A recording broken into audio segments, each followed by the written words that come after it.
Afternoon, everybody. Welcome to the Pentagon. Just a quick schedule announcement for you. Secretary of Defense Ash Carter will be the keynote speaker at the Air Force Association's annual Air and Space Conference and Technology Exposition tomorrow. That's at the Gaylord National Resort and Convention Center just outside of Washington. This year's event is bringing together Air Force leadership, industry experts, academia, current aerospace specialists from around the world to discuss the issues and challenges facing America in the aerospace community today. The Secretary will deliver his remarks 10 o'clock tomorrow morning. He will talk about how the Air Force continues to provide the flexibility to demonstrate U.S. power around the world and the need to innovate and reinvest in the next generation of capabilities. We hope, of course, you will be there for his remarks, but you can also see them, if I'm not mistaken, on the website tomorrow. It should be live streamed. Also want to remind everyone of the event here at the Pentagon on Thursday, where the Secretary and the Vice Chairman will host the three young men who stopped that gunman on the Paris-bound train last month. They will be honored for their actions here at the Pentagon, and that's going to happen Thursday afternoon at 2 o'clock. And with that, happy to take your questions. Lita. Peter, a question about the Secretary's interactions, if any at all, with his Russian counterpart. To date, I think Secretary Kerry has talked to his counterpart in Russia a couple of times. Last we heard, the Secretary had not had any either calls or discussions with Mr. Shoigu. Do you know, has any of that taken place? Is it going to? And can you explain perhaps why, considering all of the military issues going on with Russia, what's behind the decision for the Secretary to, at least at this point, not have any interactions with him? And I have a quick Syria thing. Okay. Well, first of all, as you recall, there was a suspension of military-to-military relations with the Russians after what's transpired in Crimea and Ukraine. And I don't have anything to read out to you at this point about plans at this point for the Secretary to engage with his counterpart. Right now, Secretary Kerry is taking the lead with regard to the discussions with Russia, and we're going to leave it at that. And if that changes for Secretary Carter, we'll let you know. And has there, well, can I just ask, has there been any thought toward having either General Dempsey or any of the military leaders have any discussions with their military counterparts? Was this still not allowed? And then on what's happening in Syria, we now understand there are tanks there. Is this an escalation? Does this change the dynamic? And is there any thought that maybe there's training going on, Russia training of the Syrian military? How do you interpret it? We're still tracking the developments closely. We're in touch with our allies and partners. And as you know, Lita, we continue to believe that there's got to be a political solution to the conflict in Syria. This is not going to be a military solution that's going to bring peace to the conflict in Syria. And we continue to believe that the support for the Assad regime, military support, is counterproductive to that effort. So that's how we view what we see on the ground there. But any military discussions, military to military, with either the chairman or other military leaders for the U.S.? I don't have any at this time to outline for you. If that changes, we will let you know. Can you get some clarity on that, Peter? Hold on one second, Diane. The Secretary said 0 conversations with his Russian counterpart since he took office, right? I believe that's correct. Predates my arrival here, but I think that's correct, yes. Does the mill-to-mill suspension prevent him from making that call? The Secretary has not engaged with his Russian counterpart.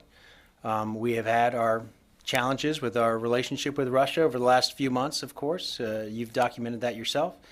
And if that changes, if for some reason the Secretary believes it makes sense to engage with his Russian counterpart, he will. At this particular moment in time, that's not happening. And again, Secretary Kerry has taken the lead on this, and Secretary Carter, of course, talks to Secretary Kerry all the time. So he is fully informed as to what's happening, as to what the relationship is going forward, and if it comes a time for the Secretary of Defense to engage with his Russian counterpart, certainly he'll do that. It's not happening right now. I just want to get some clarity. You mentioned the mill-to-mill suspension. I was trying to understand if that prevents him from making that call or if it's his call. At this point, he is not engaging with his counterpart, and I'll just leave it at that. You're not answering the question. You understand that, right?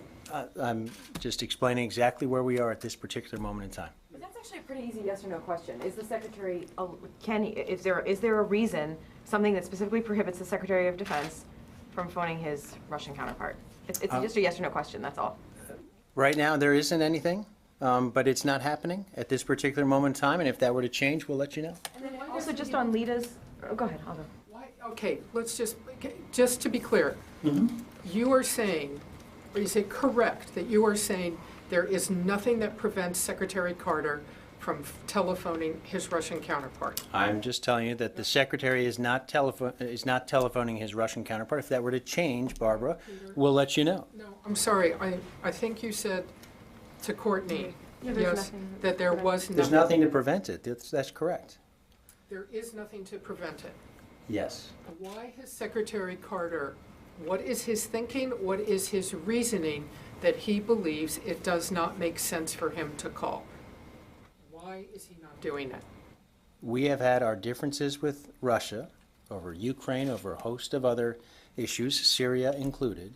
At this particular moment in time, the engagement with Russia is being led by Secretary Kerry. I'll refer you to the State Department as to exactly what Secretary Kerry is doing on that front. And at this point, Secretary Carter, if that changes, you will be among the first to know, Barbara, but for the moment, that is the position right now, that the Secretary is not engaging with his counterpart. And as we said, the military-to-military relationship has also been suspended in light of what's happened with regard to Ukraine, and that's where things stand right now. If it changes, if we see some reason for it to be, for the Secretary to engage more directly, you can be sure the Secretary will, but at this moment in time, that's not happening. Is that a decision by Secretary Carter to not be in touch with his Russian counterpart, or is that a decision by the NSC and the White House? That is where we stand right now, where this Secretary stands. That is the position of this Department of Defense at this particular moment in time. And he's in consultation constantly with the White House, the State Department, his interagency colleagues. Has the White House told him not to do it? I am not aware of a specific directive. I will ask the question if you'd like, but I'm not aware of any specific directive at this point. But this is a unified position by the United States government and this Department of Defense, the Secretary of Defense, as to where we are at this particular moment in time. Let me move over here. Jennifer? Is the Pentagon planning to do anything to stop the Russians from this military buildup? Well, we've obviously raised our, explained our own situation here about tracking these developments. We've tried to keep abreast of what's happening there. Secretary Kerry has had engagement with his counterpart in recent days, and that has been the outlet for us to communicate our concerns to the Russians. And if I could switch to North Korea for a moment, are you concerned about the reports today that they have restarted Yongbyon and the uranium enrichment as well as the plutonium enrichment there? Are you concerned that they're on the verge of a nuclear test? And could the U.S. military shoot down a ballistic missile if it were heading towards Hawaii or Guam or Japan at this point? I'm not going to talk, on the last point, I'm not going to talk about our capabilities right here from this podium. But let me share with you that we are, of course, monitoring the current situation on the Korean Peninsula. We are in close contact with the Republic of Korea. Our allies there remain committed to the defense of the Republic of Korea. And we've seen recent provocative statements. We think those only heighten tensions. We call on Pyongyang to refrain from actions and rhetoric that threaten regional peace and stability and security in the area. And the department continues to urge North Korea to refrain from irresponsible actions that aggregate tensions and violate UN Security Council resolutions, which we believe that that this particular launch, for example, would violate a UN Security Council resolution. Have you seen evidence that they're preparing either for a launch or a test? I'm not going to talk about intelligence from this podium. Excuse me. I want to. Let me go to Tom first. Sorry. Peter, the Marine Corps released a summary of a study last week about women in combat showing mixed gender units did not do well as all male units. Has the Secretary been briefed on that report? To the best of my knowledge, the Secretary has not received information from any of the services yet, final information on their assessments. They have until the end of the month to provide their information. And then he has until January 1st to make his decision. So my understanding is the Secretary has not received individual information, has not been transmitted from the services to the Secretary yet. Nothing on this report. Nothing on this report that I'm aware of. Again, the deadline is not, they have not hit the deadline Was yet. he aware of the report before the Marines released the synopsis to reporters? Tom, I can't tell you if he was aware that the report was being put together, but I can tell you that, again, he's waiting for all the information to come in before he renders his decision, and we have not hit that time yet, so it would be premature for the Secretary to be weighing in on any individual piece of information until he's got the full collection in front of him. And I understand the Secretary's office has told the Marines not to release the full report. They've only released the 4-page summary and not the hundreds of pages in the report. Is that right? My understanding, Tom, is that all of the information collected by the services is going to be put together, and the plan has always been that that information would be released after the Secretary makes his decision or at a point in time after he's gotten all the information put together. So has the Secretary's office told the Marines not to release the full report? The Marines had expected to release it in the coming days. Is that, they've been told not to release it? I'm not aware that they've been told not to release it, Tom. What I've been made aware of is that all of the services were told that any of the background information material supporting their position with regard to women in service would be coordinated, put together, and would be released at an appropriate time in the future. I was told that Juliet Byler with the Secretary's office sent an email to the Marines saying, don't release it. Can you look into that? I can look into that. I'm not aware of that myself. Jamie? On the same subject, can you just help me understand the process for this service recommendation? It's a little complicated in the Navy, which includes the Marine Corps, obviously. Does the Navy Secretary make the recommendation to the Secretary of Defense about whether or not there should be any waivers? Or did the Marines make an individual recommendation based on their own experience? How does that work? Do you know? Well, I think what's most important, Jamie, and my understanding is that the services, the service secretaries and the services, the Secretary will get information from both the service secretaries and the services themselves, the service chiefs, with regard to the final decision here. So he is going to get a full range of information from as many sources as possible in making this decision. And so anyone who feels strongly about this will have their voice heard at the table, and that's the way it should be. The Secretary wants as much information as possible in making these decisions, if there are indeed exceptions that are requested. Well, the reason I ask is obviously if the Commandant of the Marine Corps, General Dunford, feels one way about it, and the Secretary of the Navy feels another way about it, it's possible You can the rest Secretary- assured Both?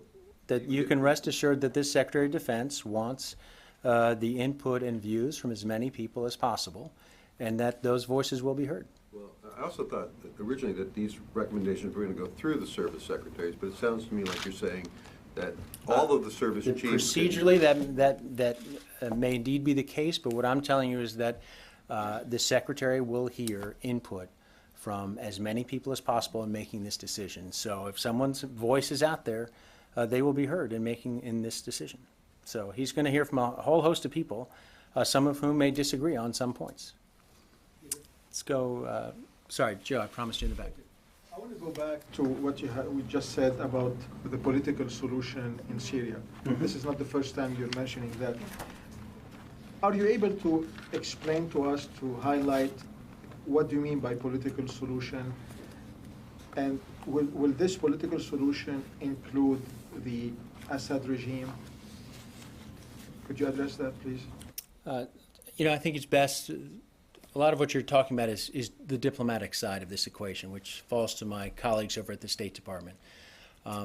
What I can tell you is, again, we don't think there's going to be a military solution here, that it will be a political solution.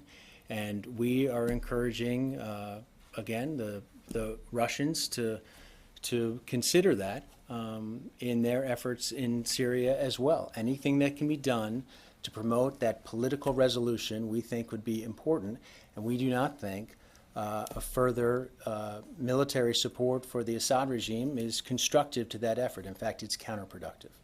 To follow up on the Russia's action in Syria, do you know if this building has asked the Iraqi government to not allow Russian aircraft to fly in Iraqi airspace?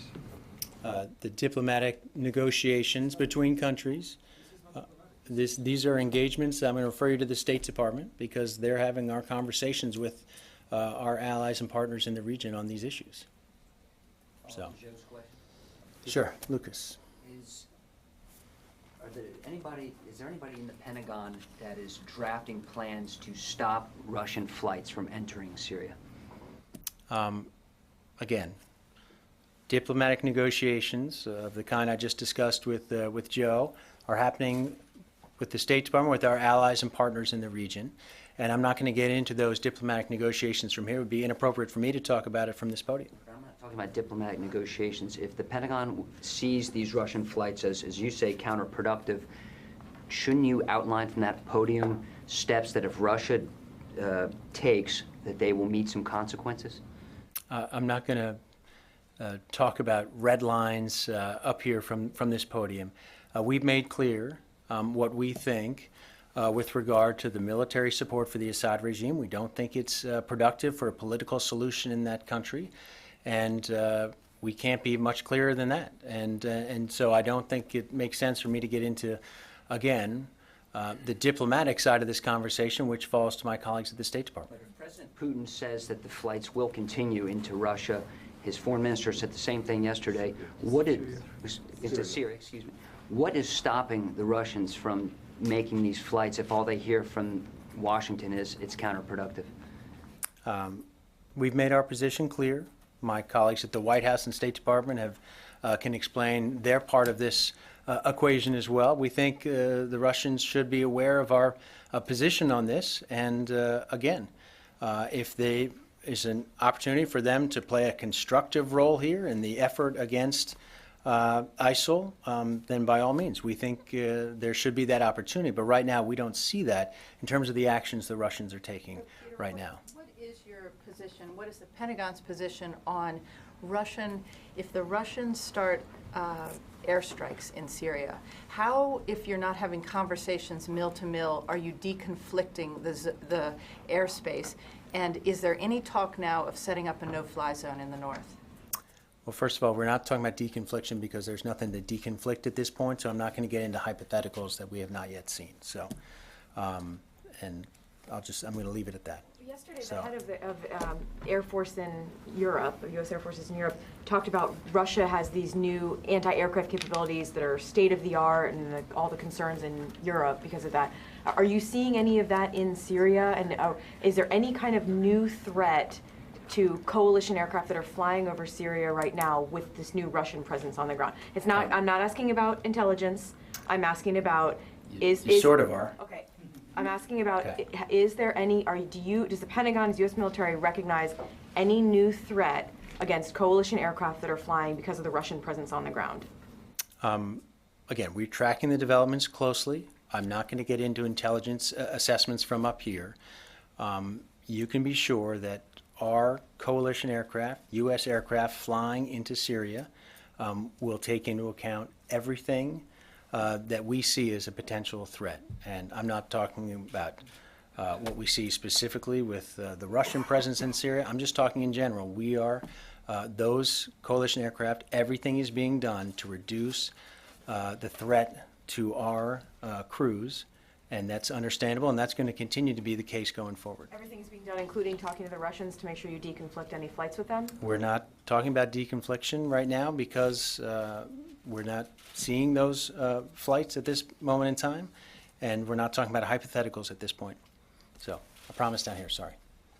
Last week, the spokesman for the Kurdish YPG force in Syrian Kurdistan said they had been trained by the Western countries. Pentagon was a part of this, training program for the Kurdish forces in Syria.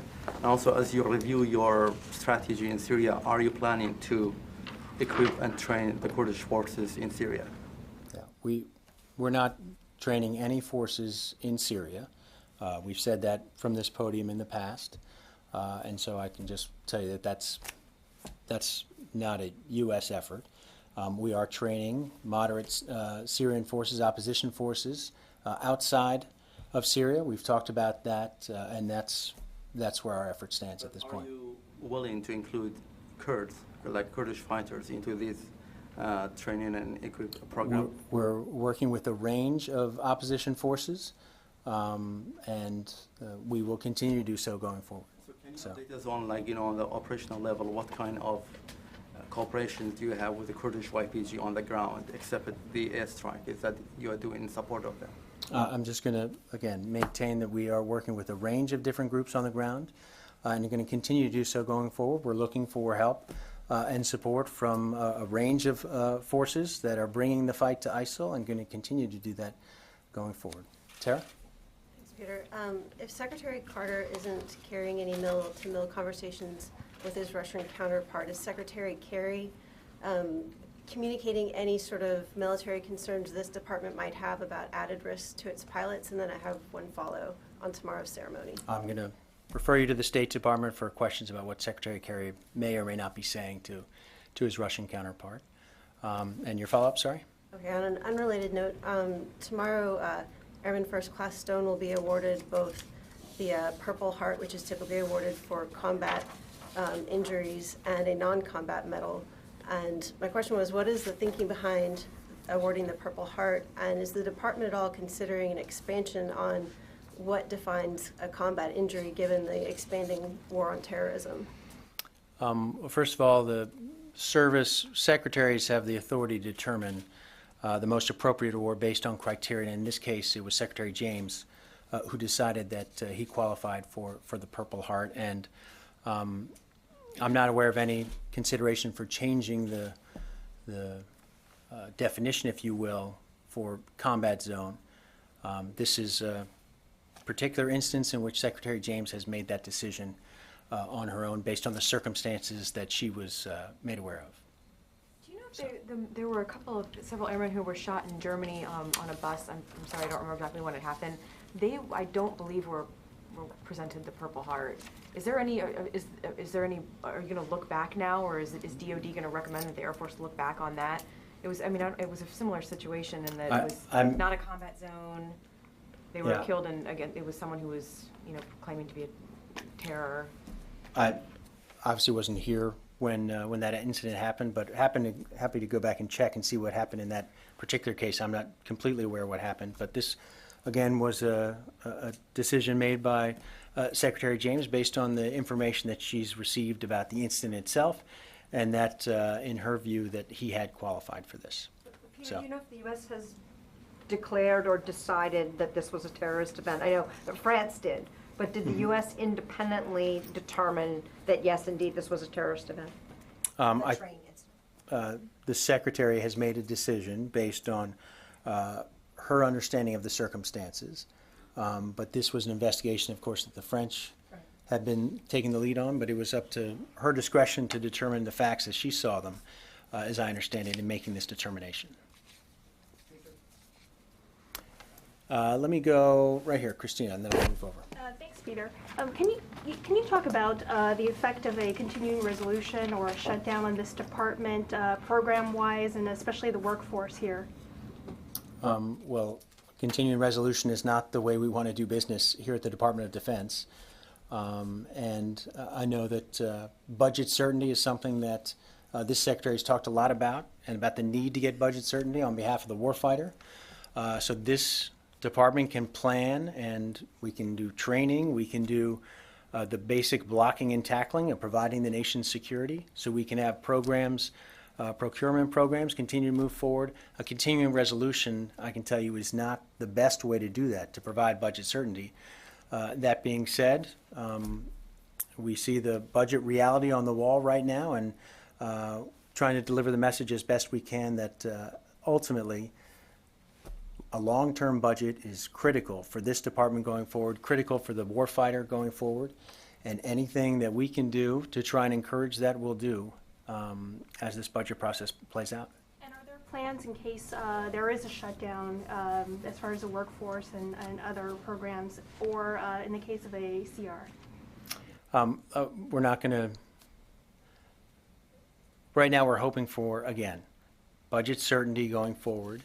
And our effort is going to be as focused as we can be on doing our part to deliver that message, to try and encourage members of Congress and folks within the administration to move forward towards that. And we're not going to get into talk about shutdowns and things like that at this point. We hope those things need to be avoided because it's in the best interest of the warfighter that they are. Jacqueline. Going back to Syria for a second, has anyone at the State Department or the White House asked the Pentagon about what military options would be available to them if they were to need them? You can be sure that this department is constantly looking at military options, not just with regard to Syria, but around the world.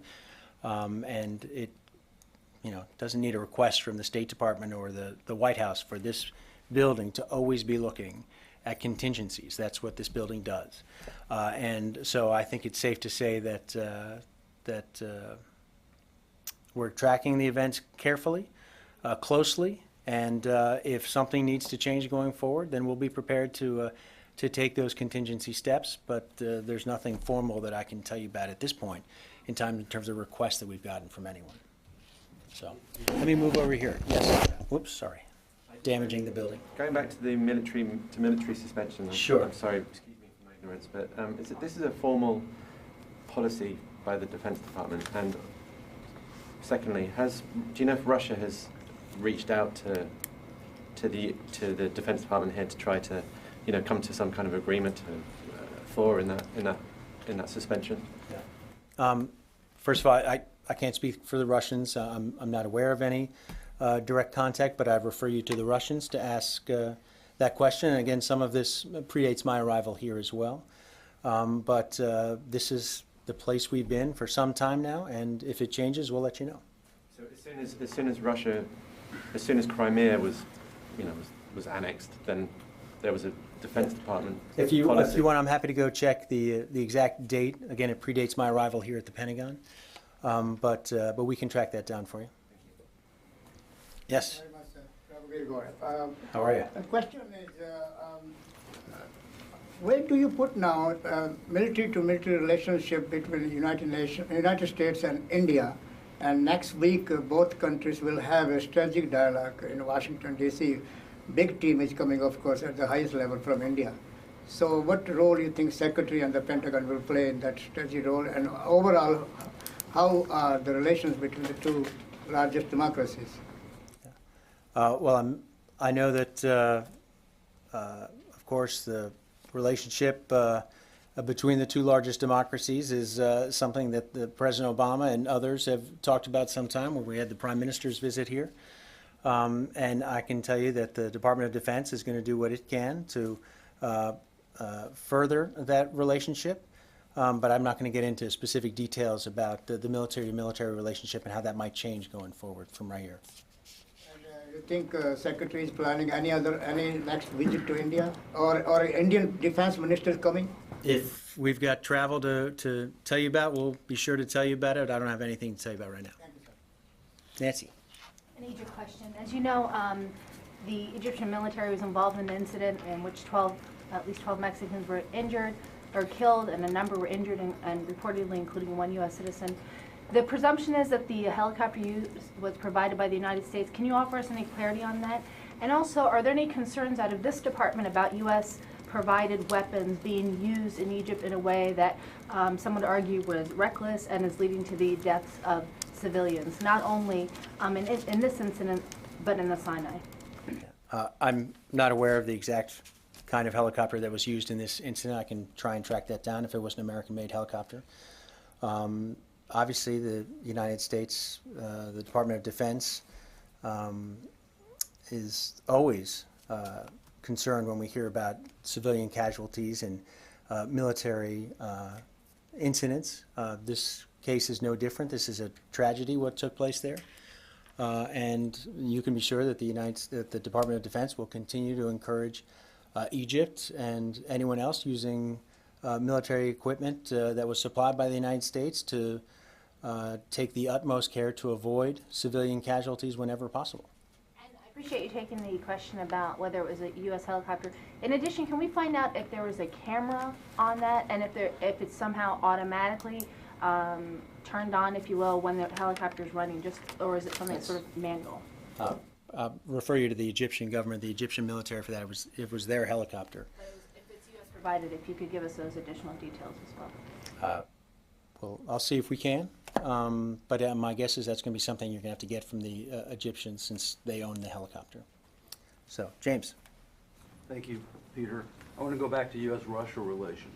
So if U.S.-Russia military-to-military relations are suspended under the rubric of leading by example, I would assume, and perhaps others would assume, that Secretary Carter, as head of the United States military, and his counterpart, the defense minister of Russia, relations between them would be suspended, and that if Secretary Carter were to reach out and talk to his Russian counterpart, that would be a violation of the official suspension of military-to-military relations. Is that a correct understanding? Does, regardless of his personal opinions, does Secretary Carter feel constrained by the official suspension of military-to-military relations?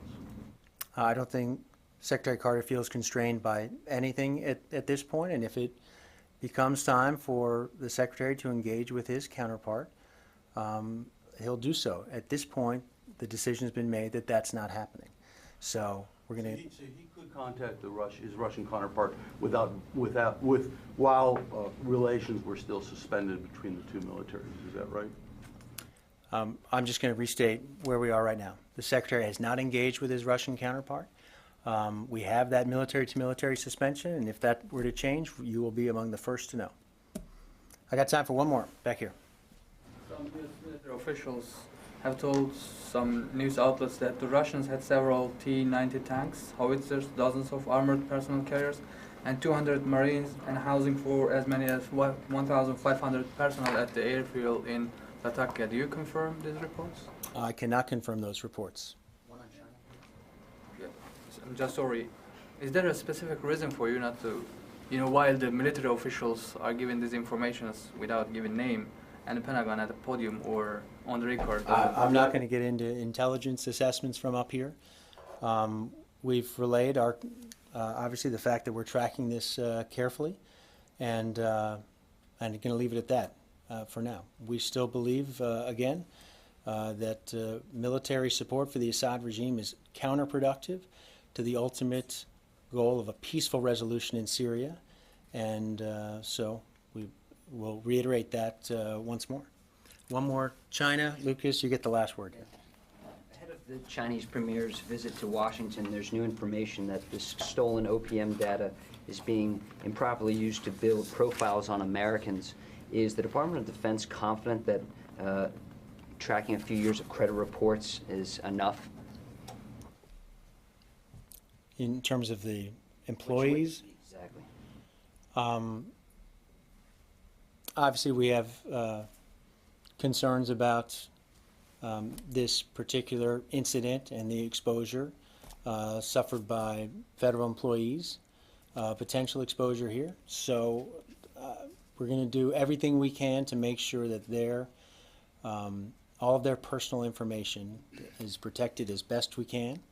And so I'm not going to get into every single detail about how we're doing that, but every effort's going to be made to try and make sure that their personal information is protected going forward. Does that include the children on these OPM records? When people go up for their clearances, their families' names are on there. There's some concerns in Washington and elsewhere that the children of these people who had their information stolen will be affected for years and possibly generations to come. Is that a concern in this building?